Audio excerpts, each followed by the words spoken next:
Assalamualaikum warahmatullahi wabarakatuh. Segala puji bagi Allah, Tuhan seru sekalian alam.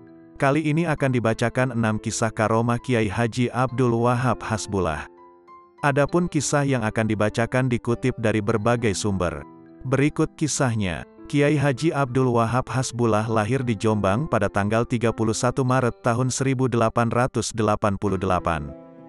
Dia merupakan anak dari pasangan Kiai Haji Hasbullah Said, pengasuh Pondok Pesantren Tambak Beras, Jombang, Jawa Timur, dengan Nyai Latifah.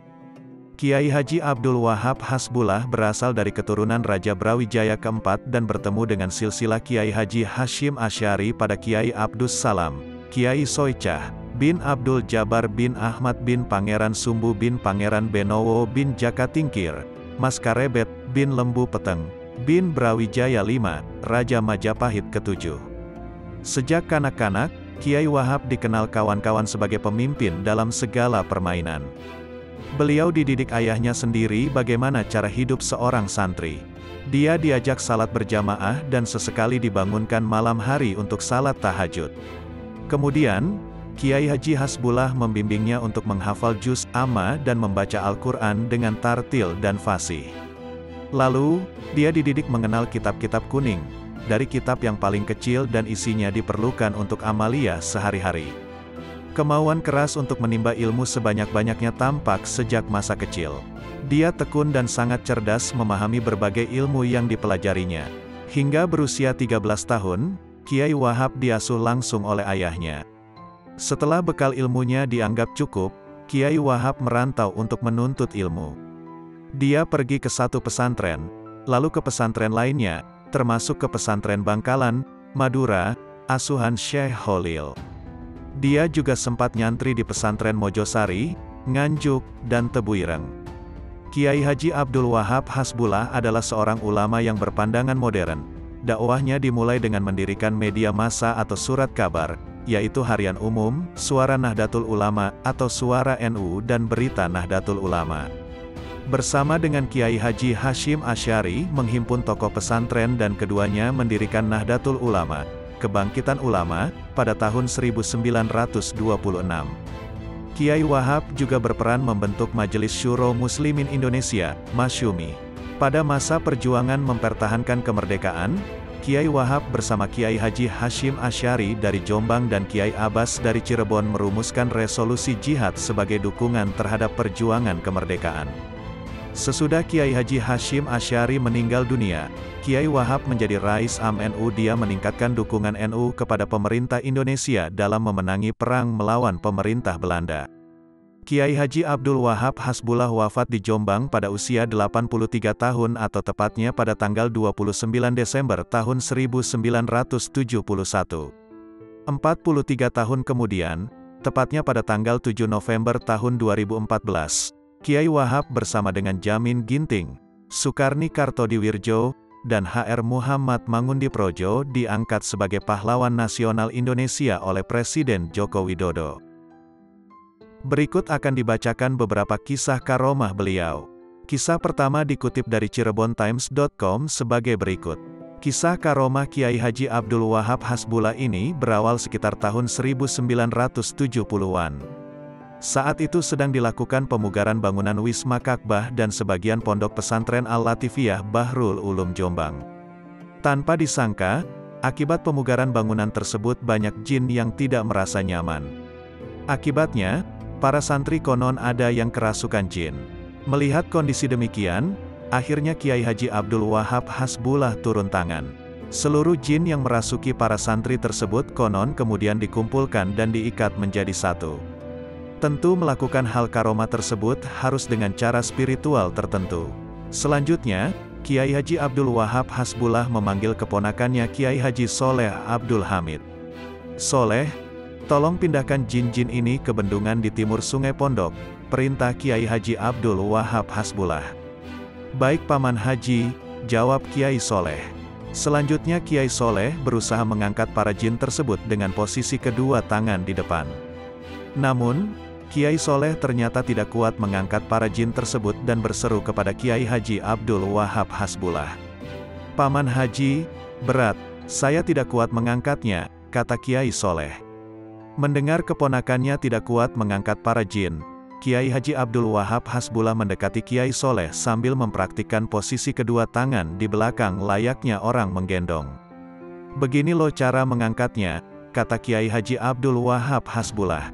Selanjutnya Kiai Soleh menirukan posisi tangan Kiai Haji Abdul Wahab Hasbullah dan digendonglah para jin tersebut ke arah timur menuju bendungan sungai sebelah timur pondok. Sesampai di bendungan itu, para jin diletakkan dengan baik dan jin tersebut menerima tanpa perlawanan. Itulah kisah kesaktian karomah Kiai Haji Abdul Wahab Hasbullah yang mengajarkan Kiai Soleh cara menggendong jin. Kisah kedua dikutip dari portal majalengka.pikiranrakyat.com sebagai berikut. Kisah karomah Mbah Wahab Hasbullah, melumpuhkan begal hanya dengan sekali tepukan. Kiai Haji Abdul Wahab Hasbullah atau Mbah Wahab Hasbullah merupakan salah satu ulama pendiri Nahdlatul Ulama, NU. Mbah Wahab Hasbullah adalah pengarang syair Ya Lal Waton, yang banyak dinyanyikan di kalangan Nahdliyin. Di sisi lain Mbah Wahab juga memiliki karomah yang tidak dimiliki orang pada umumnya. Dikisahkan pada saat itu para kiai yang dipimpin oleh Mbah Kiai Abbas Buntet sepakat melanjutkan perjalanan menuju Semarang dalam rangka menghadiri pertemuan ulama NU meski waktu sudah beranjak malam. Rombongan kiai ini terdiri dari Mbah Wahab Hasbullah, Kiai Asad Syamsul Arifin, Kiai Bisri Syansuri, dan Kiai Abbas Buntet. Berangkatlah rombongan dari Jombang naik mobil sedan milik Mbah Wahab Hasbullah. Mereka tidak langsung ke tempat tujuan, tetapi singgah di beberapa pesantren dan kediaman kiai yang dikenal. Pesantren Langitan menjadi destinasi pertama rombongan. Singkat cerita, para kiai tetap melanjutkan rencana perjalanan sebelum nanti singgah lagi di pesantren sarang. Malam hari rombongan mulai memasuki wilayah hutan cepu dan seketika segerombolan begal menghadang di tengah jalan. Melihat gerombolan begal mencegat, Kiai Asad pun turun dan mencoba bernegosiasi. Namun yang dilakukan Kiai Asad tidak berhasil. Beberapa begal semakin beringas mengeluarkan senjata tajam. Melihat gelagat begal, mulai tak terkendali Kiai Abbas turun tangan membantu Kiai Asad. Begal pun terjatuh dan perlawanan sengit belum berhenti. Kiai Abbas pun memberi kode untuk membangunkan Kiai Bisri. "Ada apa ini ramai sekali?" tanya Mbah Bisri. "Begal nekat," jawabnya. Kiai Bisri mencoba mengamati Kiai Abbas yang sedang menghadapi keberingasan sekelompok begal. "Kalau itu bagiannya Kiai Wahab," ungkap Kiai Bisri. "Kang, itu ada begal nekat." Kiai Bisri menepuk pundak Mbah Wahab. "Ada apa?" tanya beliau. "Begal," Kiai Bisri membisiki. "Oh begini loh caranya," kata Mbah Wahab sambil mengangkat kedua telapak tangannya. Kemudian, suara keras tepukan tangan beliau menuntaskan pertarungan. Seketika kelompok begal pun terpental dan terjungkal kaku tidak berdaya. Itulah karomah Mbah Wahab Hasbullah yang mampu melumpuhkan begal hanya dengan sekali tepukan. Kisah ketiga dikutip dari pwnujatim.or.id sebagai berikut. Saat Hail Kiai Haji Abdul Wahab Hasbullah ke-46 di Pondok Pesantren Bahrul Ulum Tambak Beras, Kiai Haji Asep Saifuddin Halim banyak bercerita tentang karomah Mbah Wahab. Inspirator, pendiri dan penggerak NU sekaligus pahlawan nasional tersebut lahir pada 1886. Pada saat berusia 13 tahun, beliau berangkat mondok ke Langitan. Beliau berangkat naik dokar dengan membawa segala perbekalan. Di tengah jalan, tiba-tiba kudanya lepas sehingga dokar tersebut terjerembab. Si kusir otomatis jatuh. Walaupun kudanya ditemukan kembali, si kusir tak bisa lagi mengendalikan karena cedera. Di luar dugaan, Abdul Wahab Hasbullah yang baru berusia 13 tahun, lalu berdoa dan mengusap bagian tubuh si kusir yang sakit hingga akhirnya sembuh seperti sedia kala. Perjalanan ke Langitan akhirnya bisa dilanjutkan. Kisah keempat dikutip dari hidayatuna.com sebagai berikut. Inilah secuil kisah mengenai sorban sakti Mbah Wahab Hasbullah Tambak Beras, Jombang, Jawa Timur. Sebagai seorang ulama yang alim, beliau memiliki banyak karomah dan keilmuan yang matang. Kisah-kisah mengenai karomah beliau dituturkan turun-menurun. Salah satunya adalah kisah mengenai sorban sakti Mbah Wahab Hasbullah yang akan diceritakan berikut ini. Al-Kisah, beberapa tahun sebelum wafatnya Kiai Wahab, ada seseorang yang luar biasa bencinya kepada Kiai Haji Afandi Abdul Muin Syafi'i atau lebih dikenal dengan Aba Afandi. Pada masa itu masih banyak para jawara yang sakti dengan ilmu-ilmu hitam dan penganut setan. Terlampau bencinya mereka pada Aba Afandi sehingga segala macam cara dilakukan oleh orang tersebut untuk mencelakakan Aba Afandi. Pernah mereka menghadang di jalan dengan senjata tajam, bahkan mengajak duel, namun alhamdulillah Allah Subhanahu wa Ta'ala memenangkan dan menyelamatkan Aba Afandi meskipun Aba Afandi bertangan kosong tanpa senjata. Akan tetapi hal tersebut justru membuat si pembenci itu semakin menjadi-jadi bencinya kepada Aba Afandi. Sering pula Aba Afandi mendapat kiriman benda-benda aneh di tengah malam, yang orang awam menyebutnya santet. Sampai akhirnya almarhum Kiai Haji Fatoni, senior Aba Afandi saat di pesantren Tebuireng, asal Penganjang Indramayu, memberitahu Aba Afandi bahwa orang tersebut sedang menyiapkan sejumlah jawara dan setiap malam mereka melakukan ritual ilmu hitam dengan tujuan ingin membunuh Aba Afandi. Kiai Fatoni pun menegaskan, ini saya menelusuri sendiri kebenaran berita tersebut dan saya pernah menyaksikan dengan mata kepala sendiri.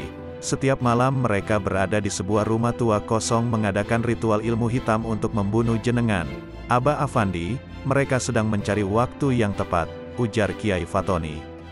Mendengar penjelasan Kiai Fatoni tersebut, Aba Afandi pun langsung meluncur sowan pada gurunya Kiai Haji Wahab Hasbullah. Saat itu Kiai Wahab selesai mengimami jamaah di Masjid Pesantren Tambak Beras. Aba Afandi langsung menceritakan masalahnya pada Kiai Wahab di ruang tamunya.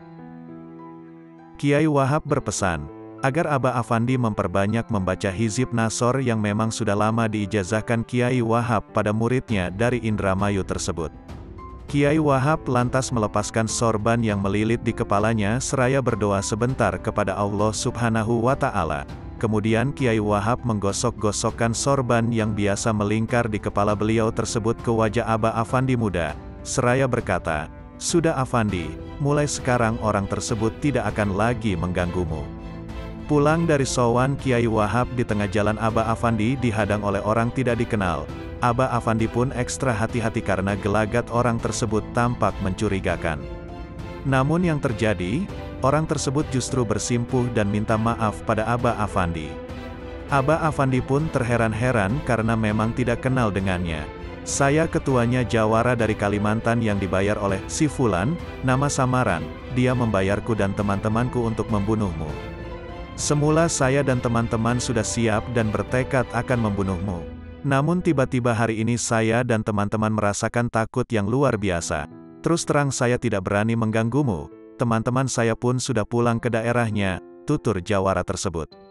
"Dan saya ini juga disuruh mewakili orang yang membencimu untuk meminta maaf," tambah sang jawara tersebut.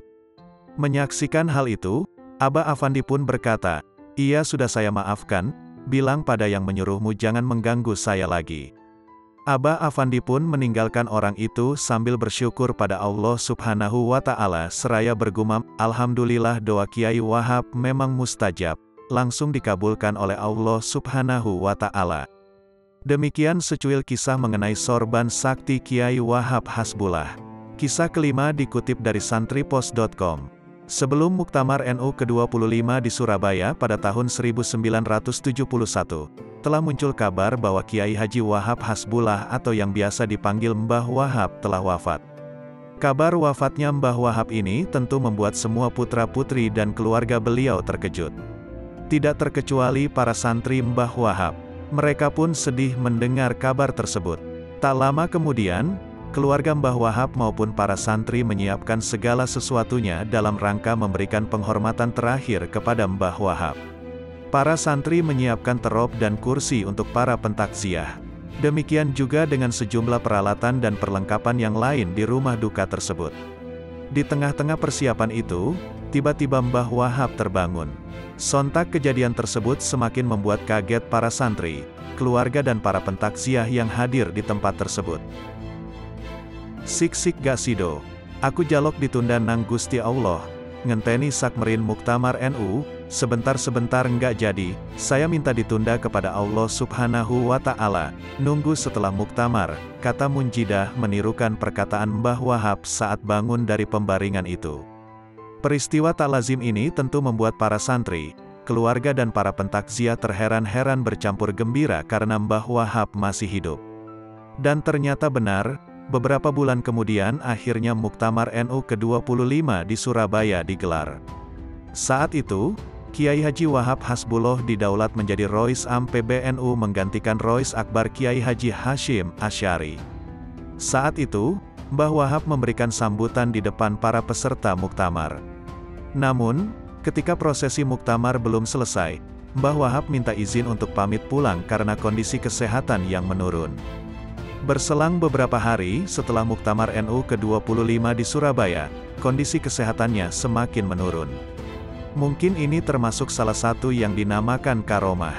Ketika itu, sepertinya Mbah Wahab benar-benar telah tahu jika akan meninggal dunia, hingga akhirnya dipanggillah putra-putrinya untuk pamit.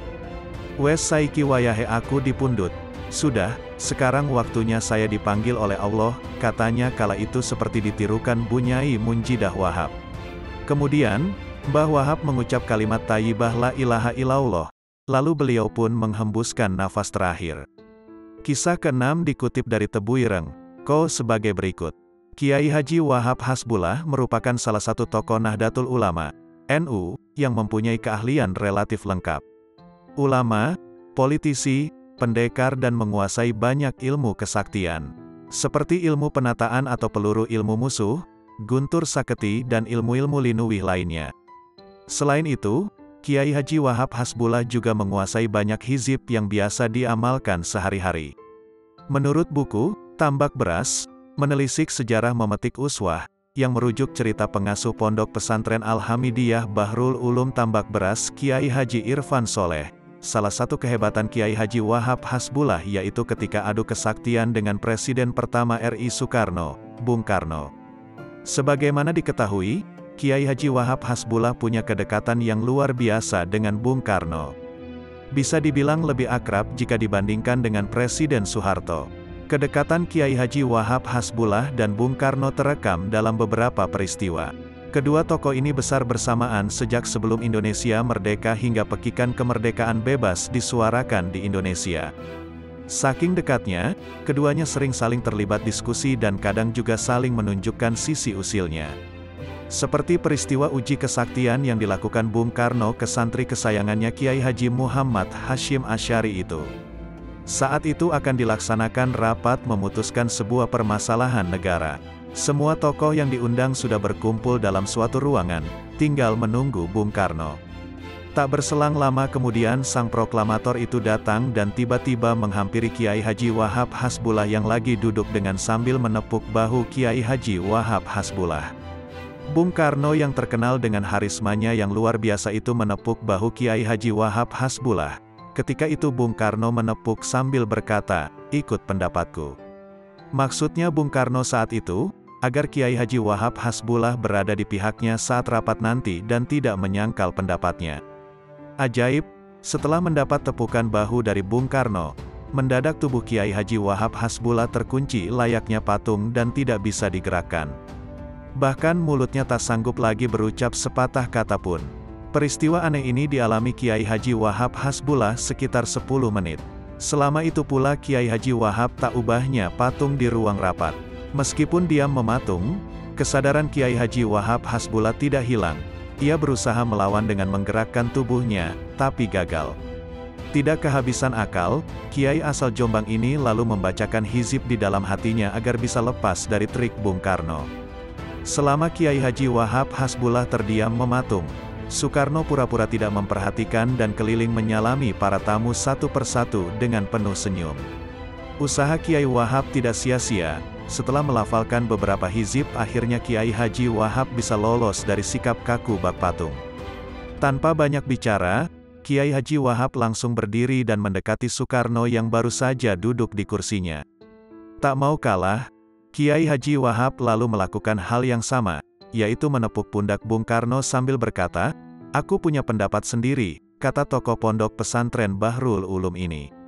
Saat mendekati sampai menepuk pundak Bung Karno, Kiai Haji Wahab Hasbullah membaca beberapa hizib. Efeknya adu kesaktian terjadi di sini. Sejurus kemudian Bung Karno langsung terdiam sekitar 30 menit tanpa bisa bergerak. sama seperti yang dialami Kiai Haji Wahab Hasbullah sebelumnya. Peserta rapat pun heran dengan bahasa tubuh Bung Karno yang tampak seperti patung dan membuat peserta rapat saling bertanya, tapi tak berani menegur. Di sisi lain, Kiai Haji Wahab Hasbullah tampak santai menikmati ruangan yang penuh tanda-tanda. Menurut Kiai Irfan, adu sakti antara kedua tokoh ini bukan pertarungan jelek. Namun, menunjukkan keakraban dalam bentuk lain. Yang pasti gurauan itu tidak merugikan negara, malah membuat permasalahan negara banyak terpecahkan lewat gurauan keduanya. Ini juga ciri khas tokoh-tokoh Indonesia yang selalu bisa rukun dan akrab dalam kondisi politik hangat. Setelah kejadian itu, hubungan Kiai Haji Wahab dan Bung Karno semakin akrab dan sering diskusi dalam berbagai masalah negara. Keduanya juga mengakui kelebihan masing-masing. Sebagai pemimpin, Bung Karno sering meminta doa ke Kiai Wahab. Meskipun Soekarno pernah jadi pengurus Muhammadiyah dan Kiai Haji Wahab Hasbullah adalah tokoh sentral Nahdlatul Ulama, tapi hubungan keduanya tetap akrab. Soekarno sendiri resmi menjadi kader Muhammadiyah di tahun 1930. Bahkan Soekarno setelah itu, menjadi pengurus Majelis Pendidikan Dasar dan Menengah milik Muhammadiyah di Bengkulu. Soekarno pun lantas beristrikan Fatmawati, seorang kader Aisyah organisasi Muhammadiyah, yang juga anak tokoh Muhammadiyah Bengkulu. Fatmawati sendiri merupakan ibu dari sejumlah tokoh, salah satunya Megawati Soekarnoputri. Sementara itu, Kiai Haji Wahab Hasbullah termasuk pendiri NU bersama sang guru Hadratus Syekh Muhammad Hashim Asy'ari. Kiai Wahab sempat belajar di pondok pesantren Tebuireng yang didirikan Kiai Hashim Asy'ari selama 4 tahun. Bahkan jiwa kepemimpinannya sudah dilatih di sini dengan menjadi lurah pondok pesantren Tebuireng.